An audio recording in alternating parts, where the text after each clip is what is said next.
Hello students, कैसे हैं आप सब लोग। आपने लास्ट वीडियो में क्लास 8 का चैप्टर 5 आपने पढ़ा था, उसी को हम आज कंप्लीट करेंगे।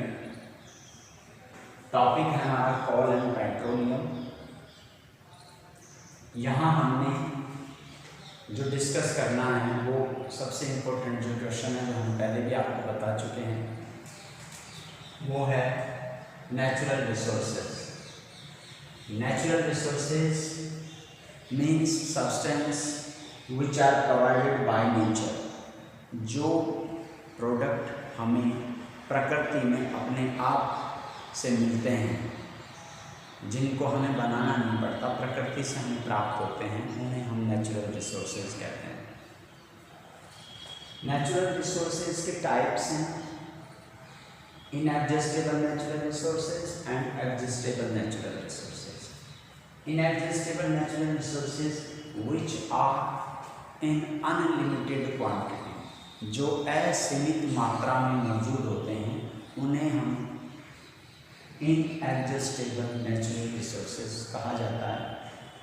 और ये कौन कौन है, जैसे air, water, soil and sunlight. ये सारे के सारे चीज़ें हमें प्रकृति में असीमित मात्रा में प्राप्त होती हैं। ओके बच्चों, उसके बाद बात करते हैं एडजस्टेबल। एडजस्टेबल मीन्स जो ख़त्म होंगे, एक तय सीमा तक हम उनको यूज़ करेंगे, उसके बाद वो फिनिश हो जाएंगे। It means they are found in limited quantity. Example forest, जंगल, पेड़ पौधे हम ईंधन के लिए, फर्नीचर के लिए कट करते चले जाएंगे तो एक न एक दिन वो जंगल खत्म होंगे। मिनरल्स, जो धरती को खोद कर खनिज पदार्थ निकाले जाते हैं, वो भी कम होंगे। फॉसिल्स फ्यूल, जिनको लाखों साल बनने में लगते हैं और हम उन्हें जैसे यूज़ करेंगे वो फिनिश हो जाते हैं, जैसे कोल है, पेट्रोलियम है और नेचुरल गैसेज। ओके, आप समझ चुके हैं ये दोनों type, inadjustable and adjustable. Then we talk in detail about limited quantities product adjustable coal. आइए अब हम कोल के बारे में विस्तार से पढ़ेंगे। I explain about coal. Coal, hard stone like substance. Hard stone like substance, black in colour, जो रंग में काला और कठोर पत्थर जैसा होता है, उसे हम कोल कहते हैं। How is coal formed. अब यहाँ क्वेश्चन ये होता है कि कोल बनता कैसे है। तो कोल के बनने के पीछे एक बड़ी लंबी कहानी लंबे समय की होती है। कैसे? बहुत लंबे समय पहले जब धरती का उथल पुथल होता है तो उसमें पेड़ पौधे ज़मीन के नीचे बहुत अधिक गहराई में जब दब जाते हैं तो हाई प्रेशर और टेम्परेचर की वजह से वो कन्वर्ट होकर के कोल के फॉर्म में बनते हैं। It means if we say English, due to high temperature pressure long years ago, बहुत साल पहले, when plants are buried into the soil, जब वो दफन हो जाते हैं प्लांट्स मिट्टी की परत में, then they convert into coal. What are the useful product from coal. Coal से मिलने वाले जो यूजफुल प्रोडक्ट्स हैं वो क्या क्या हैं, कैसी कैसी चीज़ें हमें काम की मिलती हैं। सबसे पहले है coke. First is coke, second is coal tar and third is coal gas. Okay, coke, when coal is heated in the absence of air, then black porous tough substance gain and that is called coke। इसका मतलब यह है बच्चों कि जब कोल को बहुत अधिक टेम्परेचर पर गर्म किया जाता है, किसकी उपस्थिति में, एब्सेंस ऑफ एयर, एयर की अनुपस्थिति में। तो एक काला छिद्रित, पोरस का मतलब होता है छिद्रित, जिसमें होल्स, स्पंज की तरह हल्के हल्के जिसके अंदर होल होते हैं। टफ सब्सटेंस, लेकिन वो टाइट होता है। छिद्र तो होते हैं लेकिन वो टाइट होता है, टफ होता है, उसको हम कहते हैं कॉर्क। आइए अब समझते हैं कोल तार। कोल तार कैसा है? Thick black oily liquid mixture of 200 substance. Thick का मतलब होता है गाढ़ा, सघन, मोटा, ब्लैक रंग में काला, ऑयली लिक्विड और चिकना एक लिक्विड जो मिक्सचर होता है लगभग 200 सब्सटेंस का, 200 सब्सटेंस का मिक्सचर, एक ब्लैक कलर का जो सब्सटेंस है उसे हम कोल तार कहते हैं, जिसे हम डामर भी कहते हैं, जो सड़कों को बनाने में काम में लेते हैं। Then coal gas. When coal is heated in the absence of air to get coke, during this process the gas evaporates. जो गैस evaporate होता है, बाहर निकलता है, that is called coal gas. And coal gas firstly was used in the London in street lighting. पहली बार जो कोल gas है उसे यूज़ किया गया लंदन की गलियों में, स्ट्रीट लाइट, गली की जो लाइटें होती हैं, कॉलोनी की जो लाइटें होती हैं, उनको जगमग करने के लिए। तो ये आपको भी ध्यान रखना है।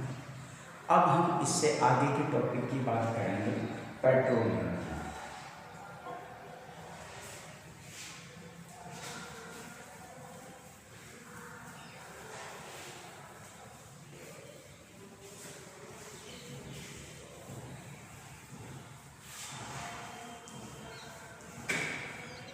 हम पेट्रोलियम की बात करेंगे।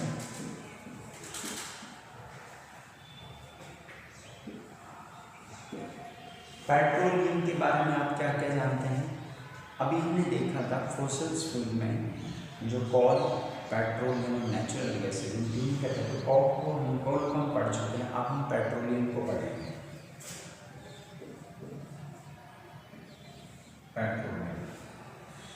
पेट्रोलियम एक शब्द बना है पेट्रा प्लस ओलियम,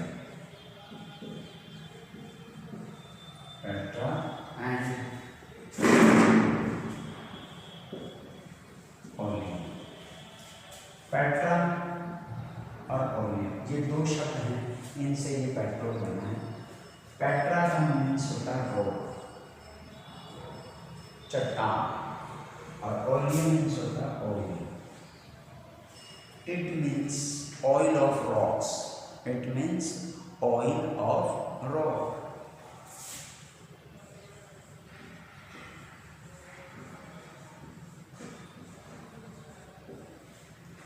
जो चट्टानों का तेल है उसे हम पेट्रोलियम कहते हैं। ये पेट्रोलियम कैसे बना? मिट्टी की परतें जो चट्टान के रूप में बहुत हार्ड हो जाती हैं, उसके नीचे जब उथल पुथल विनाश होता है, धरती का प्रलय होता है, युग बदलता है, तो जितने भी समुद्री जीव हैं और हम एनिमल्स जो धरती पर रहते हैं, तो जहाँ समुद्र वहाँ मरुस्थल हो जाता है। जहाँ मरुस्थल है आज, वहाँ किसी समय में क्या था? समुद्र था। जैसे हम बात करें थार का जो रेगिस्तान है, वो किसी समय टेथिस महासागर के फॉर्म में मौजूद था, जो आज थार का रेगिस्तान। और वहाँ पर रिलायंस जैसी जो रिफाइनरी इंडस्ट्रीज़ हैं, आज वहाँ से तेल को एग्जॉस्ट कर रही हैं। पता लग रहा है जैसलमेर, बाड़मेर, बालोतरा, ये जो जगह हैं रेगिस्तान वाली जो जगह हैं, जहाँ कोई सोच नहीं सकता था, वहाँ से वो चीज़ें निकल रही हैं। तो उसका कारण यही है कि लाखों साल पहले उथल पुथल के दौरान जब समुद्री जीव और धरती पे रहने वाले जो भी जीव हैं वो उसमें दब जाते हैं, और दबने की वजह से हाई टेम्परेचर प्रेशर की वजह से धीरे धीरे वो Petra product, rock product, oil substance में चेंज हो जाते हैं। ओके स्टूडेंट्स, तो ये पेट्रोलियम अब इसके लिए जो ओरिजिन को आपने देख लिया है, ये सॉलिड लिक्विड गैसेस फॉर्म में होता है। इसको जो रिफाइनिंग किया जाता है, तो आप यहाँ आप अपनी बुक में देखेंगे तो यहाँ पर ये जो आप देख रहे हैं, तो अलग अलग टेम्परेचर पर अलग अलग पेट्रोलियम प्रोडक्ट को गेन किया जाता है। उसी से सारे प्रोडक्ट निकल के बाहर आते हैं जो आप यहाँ देख रहे हैं। ये आप डायग्राम आपको कॉपी में बनाना है और यहाँ आपको ये समझना है, इसको कहते हैं फ्रिक्शनल डिस्टिलेशन। क्या बोला जाता है? Frictional distillation. फ्रिक्शनल डिस्टिलेशन को समझने के लिए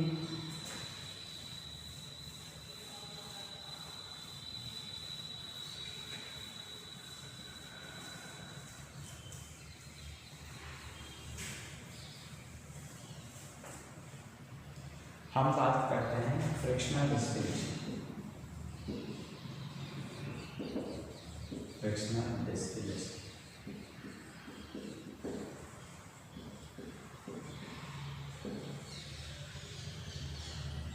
heating on different temperature to get different product।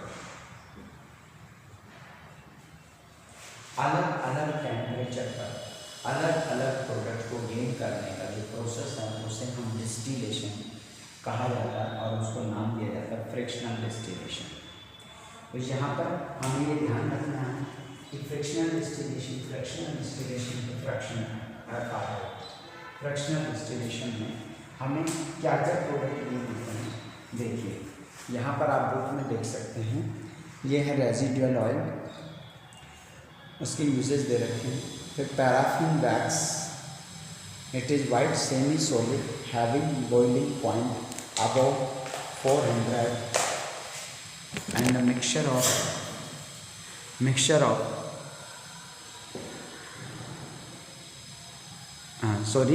it is a white semi-solid having boiling point above 400 degree। It is a mixture of hydrocarbon, और ये हाइड्रोकार्बन का मिक्सचर होता है। देन पैराफिन वैक्स के बाद आते हैं lubricate oil, fuel oil, diesel oil and kerosene oil, uses gasoline oil, and last is natural gases। Natural gases consist 95% methane and 5% of ethane, propane and ethylene। Natural gases के use होते हैं such as hydrogen and carbon form source of energy, and fuel natural gas has very high calorific value 55 kilojoule per gram। Then conservation of fossil fuel, अब हम इसको explain करेंगे।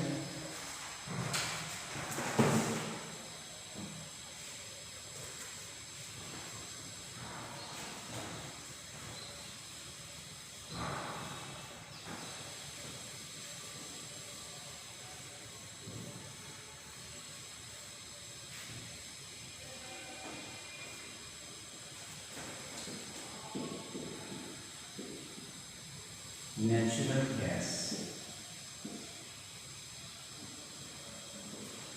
that is also called in Hindi प्राकृतिक gas. Natural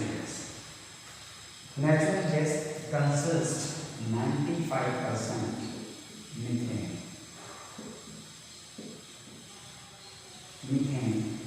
In next class you will learn about the methane। Methane formula is CH4।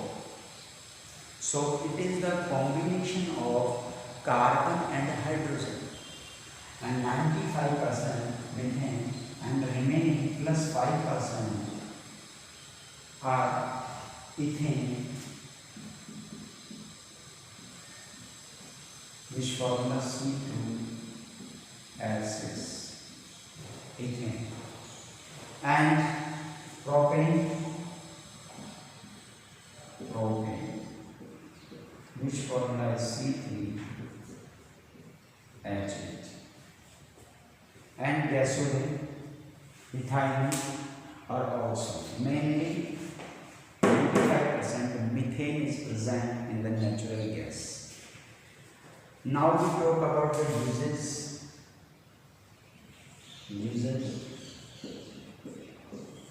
Number one, uses as fuel. ईंधन के रूप में काम में लिया जाता है इन ऑटोमोबाइल इंडस्ट्री,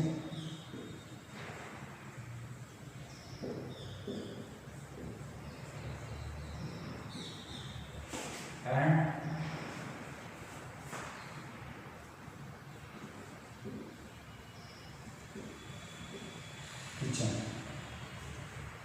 किचन में यूज किया जाता है, एलपीजी के फॉर्म में किया जाता है और सीएनजी के फॉर्म में किया जाता है व्हीकल्स के अंदर, और ये काफ़ी सस्ती होती है और इसकी कैलोरीफिक वैल्यू बहुत ज़्यादा होती है। अब हम बात करेंगे कैलोरीफिक वैल्यू क्या होती है। Calorific value